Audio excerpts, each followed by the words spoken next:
Aptine Interoffice Memo. Corporate Division. Fred? Ida told me that she's giving up the mushroom project. Get this, she devoted 200 billion. Yeah, billion, with a B, subjective years of research to it. That's not even counting the other stuff that she's worked on at the same time. To be honest, if your estimates about her cascades are even close to accurate, it might have been even longer than 200 billion. It makes sense for her to be constructive when talking about her capabilities. Something tells me she's gotten somewhere with that low-level tunneling program and needs all the CPU cycles she can get to try and work it out. Here's another interesting little tidbit. The entire Hemo-Engineering Division is shut down as of tomorrow. That includes the high-level tunnels to the blood banks and hospitals, all the efforts to incorporate the engineered blood supply into the population, and all the other clandestine plasma interventions to shield against the visitation effects. The MR332B contamination following the spore burst/fly burst cycles should be enough to maintain general immunity from the worst of the visitation effects. I've got to tell you, Fred, I can't believe it worked as well as it did. Yeah, there were casualties, but if people knew the scale of this intervention, they'd be amazed. Well, no, maybe not. They'd still remember the town. God, I hope they never learn about the town.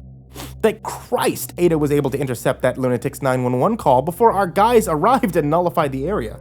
I think you were briefed on him, right? The guy who kept the severed crotch areas of 9 missing kids in the basement and called them his family? I guess he was right outside the town before Ada directed a controlled visitation to the area. He saw the whole thing. Said it was beautiful. Knowing I'm in the same building as that psychopath fucking terrifies me, especially now that he's regained consciousness after all that time. Anyway, I've also been informed that the research on the reciprocytes, the teleology modules, and all the other hardware that the PH banned has also been suspended. The visitor traffic in and around 274 is far too high and bleeds into other channels, which corrupts our transmissions. There's a guy from Signet who reports his own problems with the transceivers, and we sold him to Von Langson over in communication. Von didn't leak any information. Hell of a thing that happened to that poor guy's kid. Never could have known that would happen. Yeah, he's not cleared for any of the MRX information. He didn't notice any connection to the company. We got lucky there. That one thing that Signet guy did mention, though, were flies. I know about that time Ada was using the rudimentary bioassembly nanotech, so they'd spawn from our engineered blood under certain conditions to propagate the MR332B, but the Signet rep didn't describe any fly burst effects. He just said that they died when exposed to the T-hertz and P-hertz. I don't know. They've decoded those signals, by the way. Signet guy told Vaughn, who told me. I can't say I'm too excited about the visitors transmitting proprietary US military info that's probably about biological weapons on those or any bands, but Ida won't give me any info on that subject at all. At least they think it's us who's doing it, and not, well, them. On another note, I've been asked to bring in the bodies of the runners, especially the ones who leaked the experimental info through his fitness app. The coroner's office said there's hardly anything left of their investigation. It's still going on, but I had a few strings pulled and he's on his way.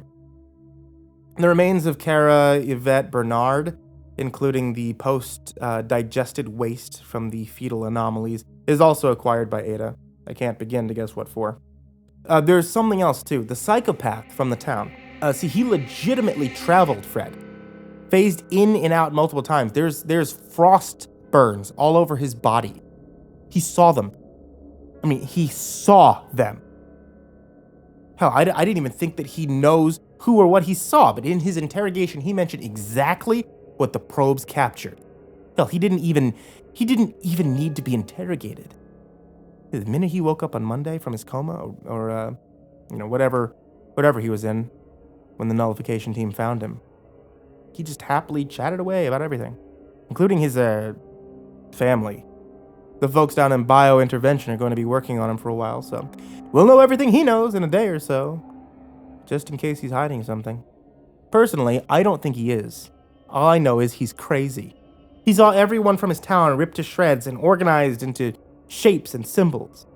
He had 9 kids' crotches hanging from the basement ceiling like Christmas ornaments, and when The nullification team found him. It looked like he had been decorating the basement with the intestines and stomach of the dead townsfolk before he lost consciousness. Oh, and he fucking traveled without reciprocites and any other enhancements. Something's going on that Ada's not telling us about. Write me back, Fred. Sign Mizuzi. Before I write this whole thing down, let me just make it perfectly clear I'm glad so many people are choosing to practice safe sex. It proves the citywide sex education programs are working. However, and it's a big however, the dramatic uptick in people coming into our clinic looking for contraception is coupled the equally dramatic uptick in the number of people looking for treatment for sexually transmitted infections. I don't want anyone to think we're not capable of meeting the needs of all the people, so I'm not going to give out our name or where we're located. We can do it. It's just a lot more work. Besides, all the other clinics have reported similar increases. I'm not a prude or anything, hell. It'd be hard for me to have this job if I were. But I'll admit I'm unsettled by what all these increases suggest. I'll put it this way. On a normal day, we give out about 100 condoms. We see maybe 30 patients who get diagnosed with some form of STI. Over the last week, we've been giving out between 800 and 1,000 condoms. The number of patients who we diagnose with an STI is up to 250 per day. Hell, yesterday it was almost 300. We had to extend our hours and hire extra nurses from the hospital to help. Dr. Canera even used up her last prescription pad. And we had to send Latavia across town to get more from the other office. The waiting rooms, they've been full from open to close every day. Thank God our condom supplier didn't blink when we asked for a huge shipment increase. They've always been good to us. We've been getting free condoms for 6 years now.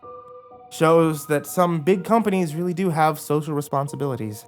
I remember Dr. Canero was worried when Gen Medica got bought up by that big Aptine conglomerate. She thought that meant that we'd stop getting all the free contraceptives and lab equipment. Well, thankfully, it all just kept going on without a hiccup.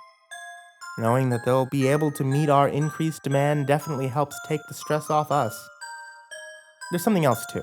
Remember, I've claimed that we're capable of handling these increases, so don't think what I'm about to say diminishes my confidence in our capabilities.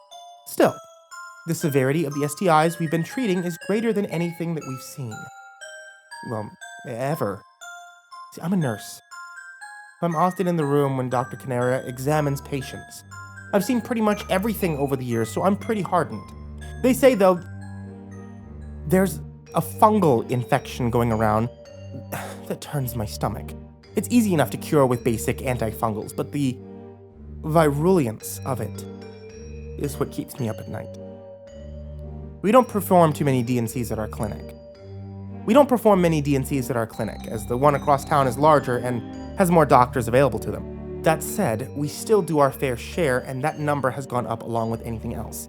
The issue, though, is that the devastating infections so many of these women have, the likelihood of any of their embryos being viable, had they chosen to carry them to term, would have been nearly non-existent. Along with the uterine and fetal issue, large clots of fungal growth have been removed during the procedure. The fungus is not confined to the uterus. In the cases of patients with untreated infections, all mucous membranes are affected, albeit in different ways depending on the moisture of the environment. We don't treat eye or sinus infections, but we have given referrals to ophthalmologists and ENTs when genital or anal fungal infestations have warranted further examination of the patient's other mucous membranes. One patient, who I'll call Raven, to ensure her privacy, came in this morning. It's because of her I felt compelled to write this letter. See, Raven is a regular at our clinic and is a sex worker.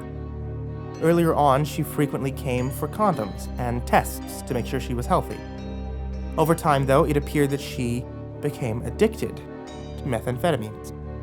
She came far less often for contraception and examinations. And today, when she came in, it was obvious that she was very sick. Dr. Canara asked me to assist on the pelvic examination, and what I saw nearly made me scream. clusters of stringy white mushrooms had to be removed from her pelvic area. Further, after she asked the doctor if she had anything for a sinus infection, Raven blew her nose into a tissue. When she removed it, smaller, thinner gray mushrooms must have unraveled from inside her sinus cavity and hung down to her lips. Raven pulled them out and asked if she'd get better soon. I excused myself and I left the room. I don't know what Dr. Kanara told her, but Raven left soon after. The doctor then asked me to put out a general information request to local hospitals to get advice on this disconcerting issue. All I know is that every day more and more people come in for condoms and STI tests. It's like people are having more sex now than ever in the history of our clinic. I don't know what's prompting all of this. I don't know what it all means. I'm hoping someone from Aptine Medical will return my calls because with their resources, I'm sure that they can get it figured out. Especially with all the fungus and fetal tissue samples that we've been sending to their labs.